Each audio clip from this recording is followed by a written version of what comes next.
We have a very hard time digesting man's inhumanity towards man because we know at the core that who we are, every single one of us, is love. These very painful and difficult emotions also carry deep medicine and deep wisdom. There's a fundamentally fractured relationship with our emotional bodies, our feminine nature, the part of us that intrinsically knows that we are connected. Recognize that we are laying sacred work on top of a zero-sum context. And we haven't dealt with the core of the way so many of us have been indoctrinated into power. A win for some means a loss for others. A fundamental belief that there is not enough to go around. And until we're healing those core wounds of scarcity and separation, our field won't look different. Right. To sort of purport like, oh, the only people doing this work are white people. It's like, well, how did people of color make it through the civil rights movement? How did indigenous people make it through, right, colonization? How did you, if they did not have a relationship with spirit and source, how were those things happening? Safe spaces, right? Like we can't expect anyone to go through a healing process of any kind if there isn't a safe container to hold that process. Where we get challenged is when we bump up against the other. We know we're bumping up against aspects of ourselves. Exactly. So the more we can do that inner work while recognizing that the inner work also happens when we're in the world. You have to be in the world in order to really support the expression of the full potential of who you are. Thanks for being here. This is going to be a quickie because there's so much moving. We have so many conversations and meetings happening on site. We're at Musa right now in Mexico, which is the sister property to Cavana. Mm-hmm. And it's been such a beautiful journey to have you start to integrate into this ecosystem and bring your precise, laser sharp wisdom and guidance and perspective into the space. So we've had just an opportunity to talk about some of the things that are present in this field. You know, the when I say the field, I mean like the invisible side of the cultural side of this project and this place and everything that's being built here and the community that's starting to form here. And one of the themes that has emerged is really this theme of diversity and inclusion. And for me, this is a theme that is relevant for so many reasons. One, I'm a vocal, leader in the world. Mm-hmm. My main message has been about personal transformation that ignites ripples of impact. But now it's evolved in the last year since coming into this Mexico project and really stepping into curation of community and realizing that with that power comes great responsibility. Because if I just let things kind of happen the way that they might happen organically, what I'm going to probably end up with is a very homogenous culture where everyone kind of looks the same and sounds the same and feels the same and believes similar things. And so I've realized how important it is to very intentionally course correct that inertia, maybe. Yeah. And really look at where can we build more bridges? Where can we invite more diversity in a way that feels really deeply aligned and really authentic? And so you've already brought some beautiful ideas and nuggets of perspective around that. Maybe start by just sharing with our listeners and our audience what is your journey specifically around this topic? Because I know you work with leaders and a lot of women of color specifically, right? But this has also been a big theme in your journey, and a lot of the work you've done has been around this topic. So yeah. So I mean, it's interesting because I think and I feel that this is kind of where we're getting to with leadership across the board, which is if we're really serious about leading in the world, if we're really serious about empowering the lives and leadership and contributions of other people, I don't know how we can afford not to learn how to be in the world in a way that is more aligned with transforming so much of what lives in this sort of unspoken human hierarchy, right? And I'm going to speak it as human hierarchy because wherever you are in the world, it may show up differently. It may show up in tribe. It may show up in caste. It may show up in gender constructs, right? It may show up in geography, certainly in our nation in terms of the United States, but other parts of the world, it shows up in skin color, right? And the ways in which the constructs of race and class and gender and other forms of differentiation get navigated in our world. For me, it's been in my DNA. I mean, my parents were born in the 1920s, survived 2 decades of Jim Crow segregation in the United States. So it's like in my blood in terms of the lived experience of what it means to navigate diversity, but more importantly, to navigate systems and structures that are built to perpetuate that kind of diversity. And I think that's often the part of the conversation that gets lost, I'm going to say. Because when we are in spaces, it's often about the personal interaction, and it is about the personal interaction and human interaction. But when we want to understand the lived experiences of people who are dramatically different than we are, we have to recognize that there are also systemic structures like laws, like, really societal pillars and foundations that challenge one's ability to really meet their full potential or to realize their full selves. And so my work and my life has been very much navigating in that, working in the political context, working in the social context, in terms of being on the ground, working with communities and organizations and individuals and leaders for many, many years. My work has always been about liberation, and that takes a lot of different forms, but certainly this conversation of how do we navigate and really get to a world where all of us can thrive and fulfill our full potential has been at the center of that. Beautiful. So I want to talk a little bit today about a lot of the people listening to this podcast are on a journey of personal development or personal transformation. And there's this whole coaching industry, right, that's booming, and a lot of spiritual coaches, whatever that word means, spiritual coaches. But I guess those that integrate an aspect of reality that is beyond the 5 senses, right? Let's just kind of leave it there. And so I'd love to, I observe, and I don't know if this is my own, my window into the world, and I live in a bubble for sure, which is problematic in and of itself and something I'm working on. But my window into the world, a lot of times when I'm engaging with more conversations, it is Instagram. I do engage with that particular medium a lot, and what I see there feels very one note, and it feels like an echo chamber. And I don't know if that's just my algorithm, probably part of it, or if that's also reflecting a pattern or trend, especially in this industry. Yeah. And so I'd love for you to maybe, since you're also in this industry, is it true that the vast majority of sort of people who are doing coaching work, who are spiritual, who are doing transformational work, are white? Is that true? Because that's what I'm seeing. Yeah, that's such a deep question, and I'm going to tell you why. Yeah. I think, to your point, this is part of the challenge.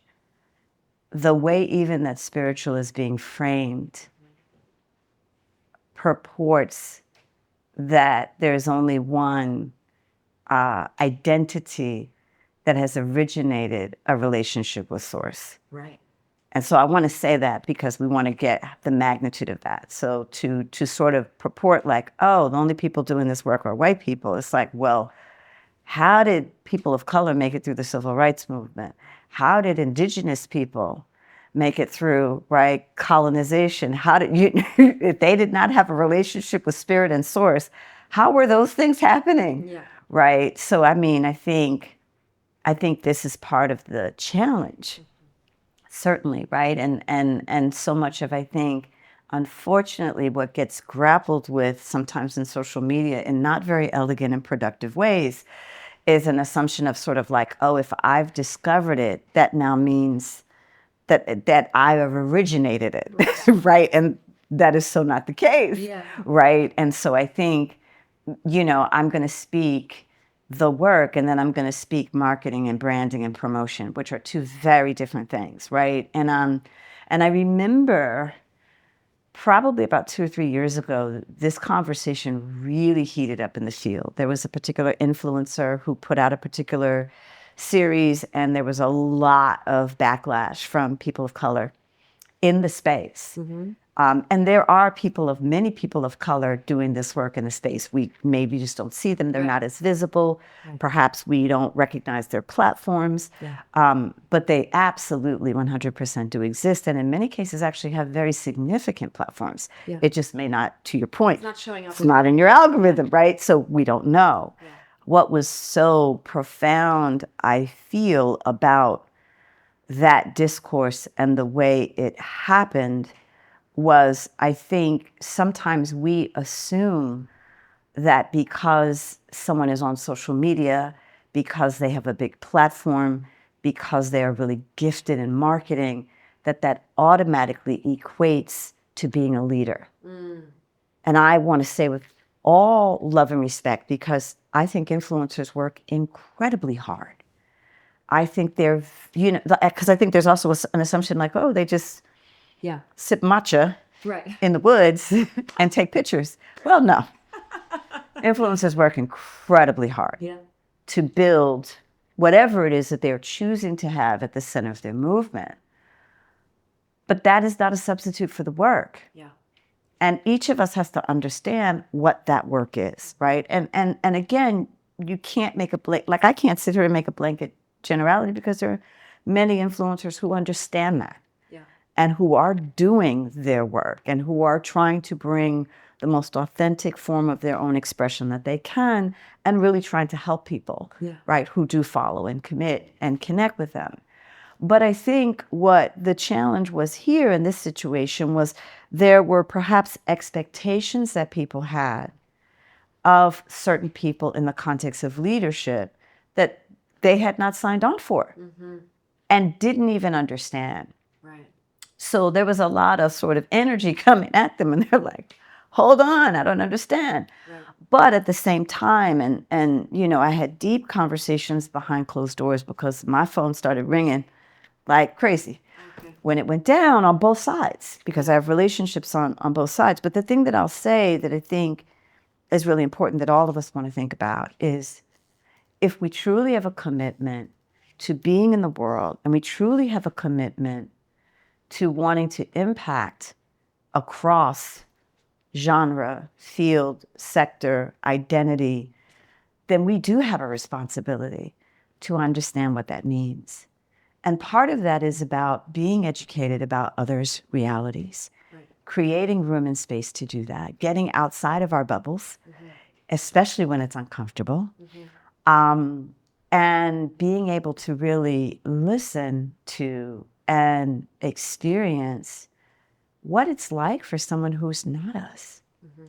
And I find that often when our sort of, when tensions arise and our sort of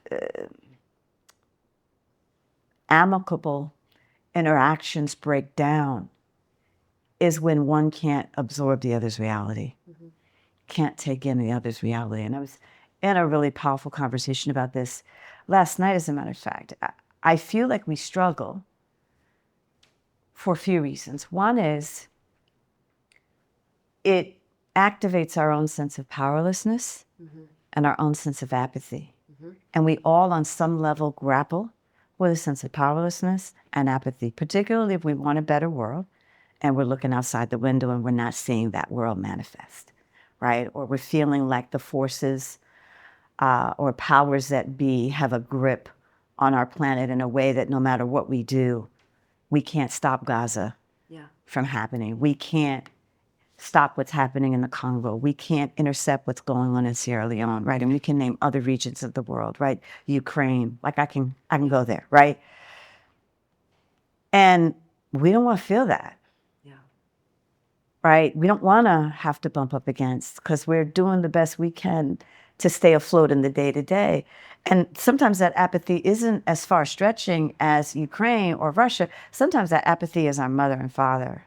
Sometimes that apathy is what's going on with us and our sister or us and our significant other, right? So we don't want to go there. We don't want to feel that. And experiences, George Floyd, from a human perspective, forced us to confront all of the places where we felt powerless at a time when we were mandated to be confined. So it exacerbated the sensitivity and the realization and the visceral nature of what occurred. And I'm taking all of the other layers of that off the table, of which we all know there are many. Sure. But it got us in touch with our humanity in a way that a lot of things don't necessarily cut through. And so what we grappled with, all of us, was that sense of powerlessness, that sense of, oh my God, this is happening and I can't do anything to stop it. And where else is that happening in my life, in my reality? So we struggle from that perspective. Second layer of why we struggle. We have a very hard time digesting man's inhumanity towards man. Because we know at the core that who we are, every single one of us, is love. And when we stray from that, when we have experiences that take us away from that, whether we are on the perpetrating side of that or we're on the receiving side of that, we grapple in significant ways. The cognitive dissonance of what we experience, even sometimes what we're doing to ourselves or to other people, is too much to bear. And so we can't take it in. We don't take it in. And how it shows up sometimes is a dismissiveness or a minimizing or an erasure of or an avoidance of. And how that gets read is, you don't see me. You don't care. You don't believe me. And then you don't care. Right. Because even to care, you got to believe. Right. And there's been so much effort and energy getting people to even believe that those kinds of things are happening. Right. Moreover, that those kinds of things are part of the everyday reality of certain people. Right. Yeah, it's like too much to bear. There's this, because we don't have, and then of course we're not given the emotional intelligence tools to even process a lot of these heavier emotions. And so we're not equipped, none of us, no matter how much, how easy we had it. Like, I would say emotionally, we're not equipped to process the shadow side of the human experience. And so when there's so much, when every time you look at the news or you pull up your phone and you're confronted with the harsh realities of what's happening on this planet right now, it's almost like this innate defense mechanism that kicks in that goes, nope, we're just going to compartmentalize. We're going to tunnel vision. And I can see how that then gets translated as, what the three things you just said, which is, you don't see me, you don't believe me. And so therefore you can't care. Yeah. Right. And so on the other side, it's like, I actually literally can't care. I don't know how to. I don't have the capacity. That's the part. The emotional maturity. That's the part. The muscle that gets built when we look at these things, which is to recognize also the beauty in the shadow. Yeah. And recognize that these very painful and difficult emotions also carry deep medicine and deep wisdom inside of them. But that's that alchemical transformational aspect that we have to learn as a species. I feel like that's the one thing that would make so many of these other things start to transform. Yeah. And to your point, where do you go to learn it? Where do you go? Yeah. And where are the spaces where you, in a communal nature, get to work through it? Right. Because you don't get to the other side. Right. In other words, in order for the alchemy to happen, the elements have to converge. Right. You need the contrasting. The convergence has got to occur. Totally. And if there are not sacred spaces or safe containers to hold the convergence, where do you go? Yeah. Right? And what happens is anytime you want to think about the convergence, people get nervous. Yeah. Right? Because I don't want to be in a space where I'm going to be attacked, or, it becomes very much about self-preservation. Yeah. And again, we have to have compassion for that because that's a natural instinct. Yes. Right? And so you had self-preservation going on both sides. And then you had lots of questions and in some cases demands to be educated and enlightened, right? And so, we can all imagine what that feels like when somebody says that it's your job to teach me how to care, or it's your job to teach me how to believe, or it's your job to prove to me that this is your experience. Well, that doesn't go so well. Right. Right. And so I think the opportunity is to look at how do we build that capacity, especially if we're serious about a better world, right? And I'm going to take the conversation of leader off the table for a moment, because I think in some ways we also relegate those skills and the building of that capacity to people who we quote unquote endow with power. And that's every single one of us. Like, what we have to understand is that this is now the mandate for global citizenship. This is now the mandate for empowered citizenship. Like, if we want to be a citizen in the world, and we want to do more than just, like leave our house, even though we know we're in a world now where you don't have to leave your house to leave your house, right? With social and all of the platforms. But if you want to move beyond your living room, literally, and you want to be in the world and you want to express in the world, it is important that you think about what your commitment is, regardless of your occupation or area of passion. None of us have the luxury of being oblivious anymore. I don't know that we ever did, but we certainly don't have it now, because so much has shifted. The stakes are so much higher. But more importantly, we have an opportunity now more than we've ever had before to do us in a way that genuinely can make the world better. And why would we not want that for ourselves and for the people that we love? And this work is part of that. Right? Yeah.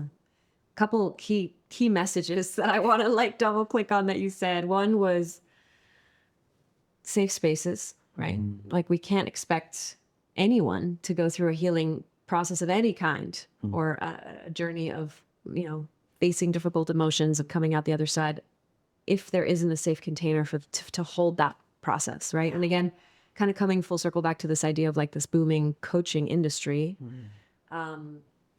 And then that tiny little sliver that I see, right, which is all these mostly women who kind of look and talk and sound like me. I'm I know that's not the whole picture. I'm not being exposed to the bigger picture. Yeah. And certainly, the relationship to spirit and to something greater than us. One of the reasons that I think the Western culture is so drawn to indigenous,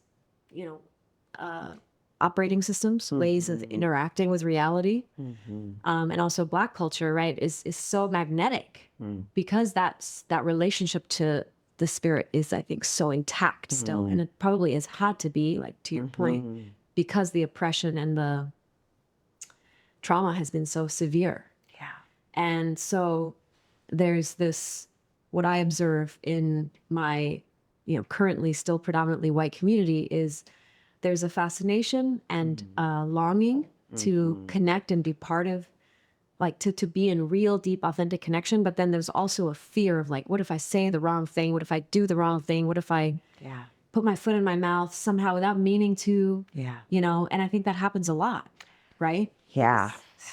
There's a lot of blind spots, a lot of unconscious bias that we carry just from the path that we've walked.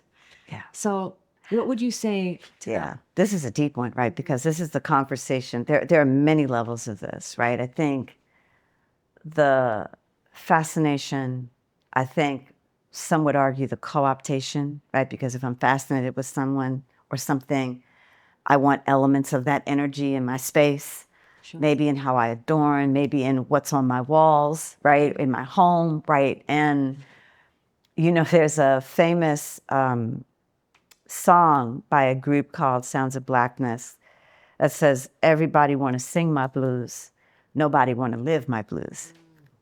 And it's the idea that to understand the source of where that comes from, to recognize that these rituals and ceremonies were designed to transform immense suffering, and to where they come from, that they're not just manifested in the artifacts, but that they are actually manifested in the lived experiences, right? And that's that part, right? Because it's like, oh, we like the shiny part on top.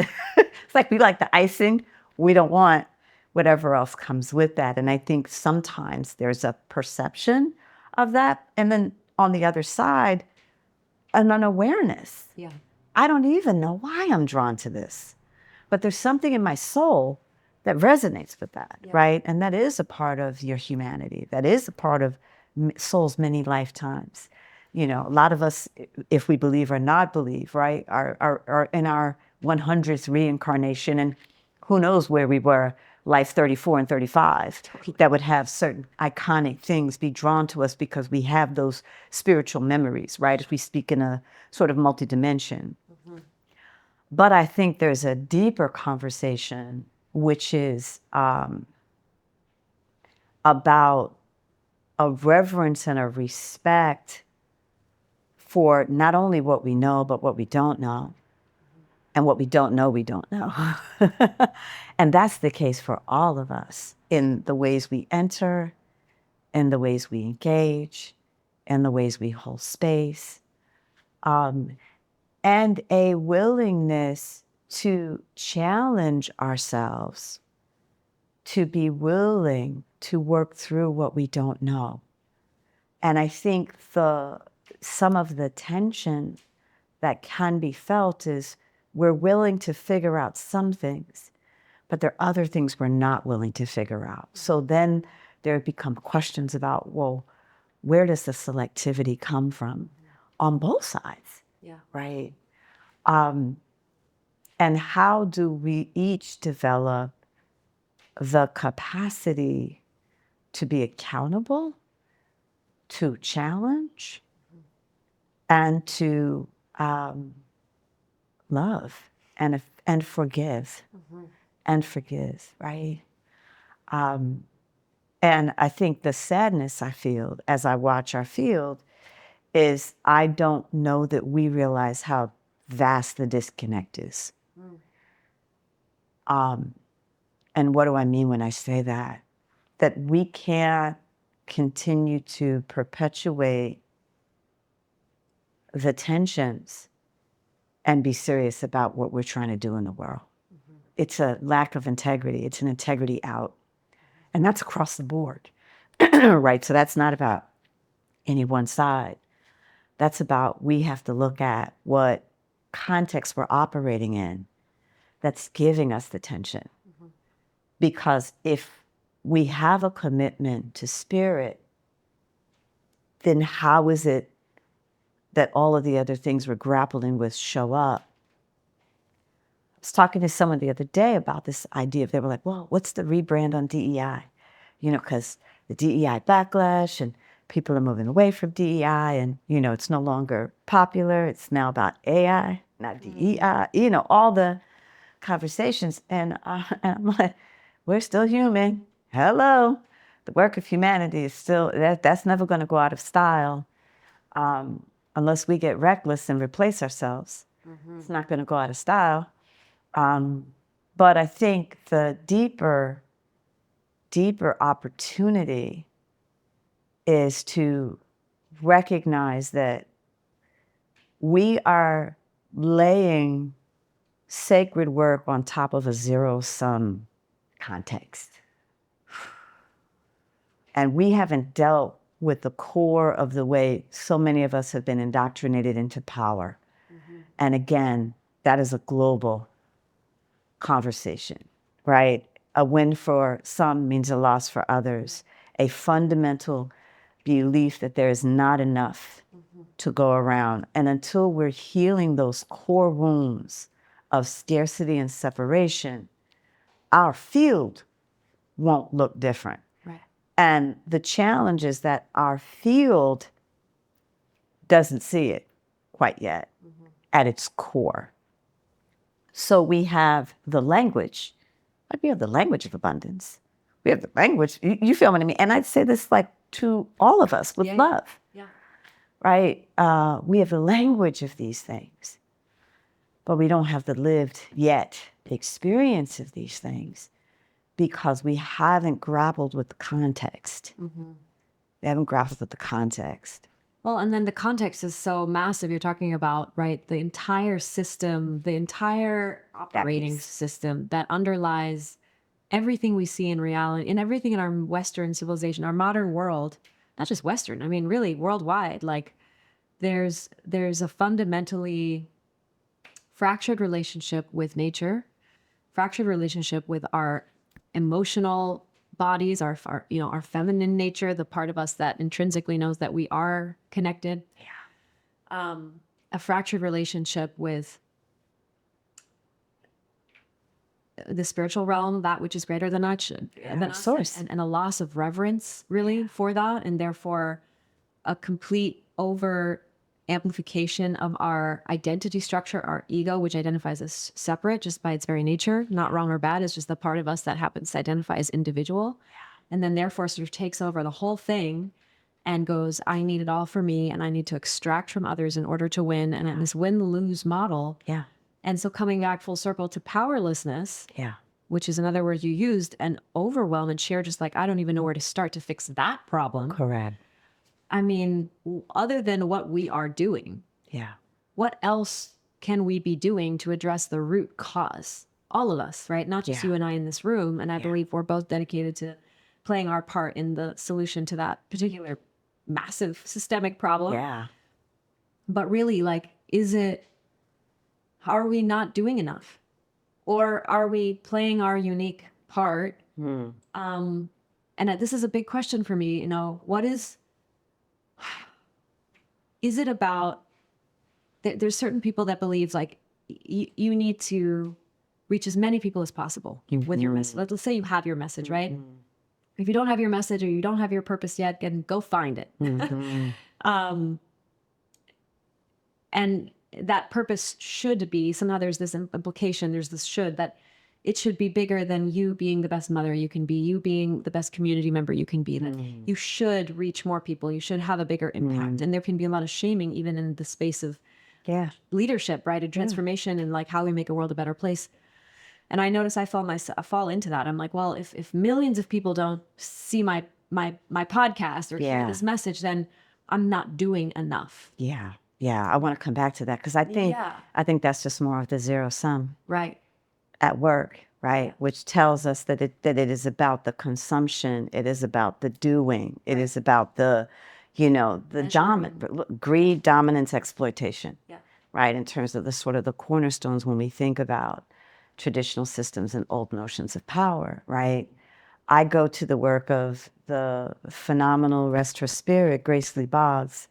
In her book, The Next American Revolution, Miss Grace talks about this idea that so much of the indoctrination of movement that we get, like around driving impact and driving change, is about working a mile wide and an inch deep. And her challenge, because she always chose to stay in Detroit and worked from Detroit, and she, built a national platform, was active with Dr. King and many others in the movement for civil rights in, 9 decades almost, right? I think she passed at like 93. But what is it to work an inch wide and a mile deep? And how do those ripples get felt? Right? And it's like if we think about the roots of the tree, it grows up and down. So we got to go wide and deep. It's the only way. And some of us are going to be called to go wide, and some of us are going to be called to go deep, and some of us are going to be called to find the balance between the two. I think this question of, are we here to bring our unique thing? 100%. And I think this question of can we do more, 100%, but more is not rooted in a zero-sum mass consumerism context, right? The egoic more. It's rooted in the what is the next frontier of my own growth and evolution? And to what degree am I continuing to come home to the truth of myself in every single moment, in every single day? Am I honoring my soul's call to evolution as opposed to somebody else's opinion about how many followers I should have? Right. And Charles Eisenstein talks about this. He's like, we must start to see the value of the caregiver, you know, the son who's taking care of his elderly and dying mother for years. We must measure that with the same level of value as the leader who's impacting 10 million people. Yeah. Because they're actually just as important. And equally leaders. And equally leaders. Yeah. Yeah. Yeah. And that's that. I love that you're broadening this idea of leadership, because I think that up until recently, I wouldn't even have identified so much as a leader. But then in truth, I'm recognizing that, yeah, I have been, of course, leading myself through all these different versions of me and coming into a deeper understanding of who I am and why I'm here and what my true power is to affect the kind of change that I'm uniquely designed to affect. Yeah. And that tension between going wide and deep is ever present for me, ever present. Sometimes so present that it's like paralyzing. Yeah. Like, I don't know, do I go deeper into this one arena, or do I really like need to zoom out and widen, because I know I have a unique capacity to do that. Mm-hmm. So it's an internal consistent conflict. But I guess just to start to summarize this, you know, we started with diversity and inclusion and that conversation, and then we went deeper and deeper into like, okay, but what underlies the whole system that's creating this massive issue in the first place, where we are so divided and we have so much inherited trauma and our own trauma, but with no place to process, with no place to put it. Because I think that's the part, right? That's the part. We, you know, I've been working on a new book, and one of the things that I talk about is the fact that even just in the last 25 years, we have had 3 massive collective traumas, and probably more, right? I'm just even counting in a U.S. context, right? Because if I count in a global context, it's more like 3,000. Yeah. Right. But where are we processing? No, we're not. We're just stuffing it down. And we keep stepping over until there comes a point where we can't step anymore. Yeah. And I think we are in many ways fast approaching that when we look at the epidemic proportions of anxiety that people are grappling with. When we look at the fact that now mental health really has become a public health challenge. And finally, more people are coming to the table to be even willing to talk about what does it mean to have a culture of care, that we can not only rely on, but that a culture of care that delivers genuine care, right? And think about our hospitals, our medical systems, and, you know, and all of the people who held the front lines of what the last 5 years have been like and who have been completely forgotten, right? I think what you're naming is it, right? Which is how do we now start to develop the new capacities that are going to be necessary? And when we think leader, how do we think citizen, empowered world citizen, and how we redefine, or reclaim what it means? And maybe the word isn't citizen, maybe the word is steward. Do you know what I mean? Like, we may need some new language that doesn't carry the baggage. I don't know. I think we'll figure it out, but it's that. I love that. And I guess a nugget of inspiration, hope, empowerment for those listening who are like, oh my God, it's so deep. And there's so much work. And what dent can we even make in our one lifetime, you know, when we're looking at what we're up against? I'll hand it to you. What would you say? I think learning how to love ourselves, and not from an egoic place, but from a sacred place, learning how to love, how to embrace, how to accept, how to appreciate, gives us more capacity to show up in ways where we accept and love and appreciate, right? And I think the work to grow our capacity for love and appreciation and acceptance and then collaboration, right? Because where we get challenged is when we bump up against the other. We know we're bumping up against aspects of ourselves. Exactly. So the more we can do that inner work while recognizing that the inner work also happens when we're in the world. We're being in the world, and that you can't kind of have one for the other. You have to be in the world in order to really support the expression of the full potential of who you are. But that is the work, is to see the truth of who you are and to be that and to bring that. And naturally your gifts will flow, and naturally your contributions will flow, and we will find those points of intersection. Yeah, what just came through when you spoke that was that diversity and inclusion is actually starts with each individual. We need to see, recognize, acknowledge, take seriously the diverse parts of our own psyche, our own selves, the parts of us that are stuck in trauma, the parts of us that are stuck in story, the parts of us that are, and then include them back into that feeling of wholeness so that we have more bandwidth and capacity to meet others in their own process of that. And when we meet in that place, then we're actually really, truly meeting as human to human. And it's not about what we sound like, what we look like, where we come from. All of that melts away. So that was beautiful. And the ability to respect that every single one of us is on the journey. Baby steps, giant leaps. All of it matters. I kind of feel like I want to end with asking you, like, are we going to make it as a species? Like, do we have the capacity to make it through this? I tell you where I'm at. I don't know if I'll see it in my lifetime, but I have to hold the faith in us. I have to. Like, for me, that is the choice I'm making consciously, to hold the faith, to believe in us, and to show up every day. You know, my joke is I'm going to die trying. And like, I'm okay with that, right? Because whatever ripple comes behind me, my prayer is I've left a breadcrumb, at least one, that they can carry forward. Well, I would say that you've left more than a breadcrumb. You've left a whole loaf of bread, even just in this one conversation. So just thank you. Thank you for the work you're doing and who you're being more than even what you're doing. You too. It's been a joy always, and I look forward to so much more. Ellie, my sister, thank you.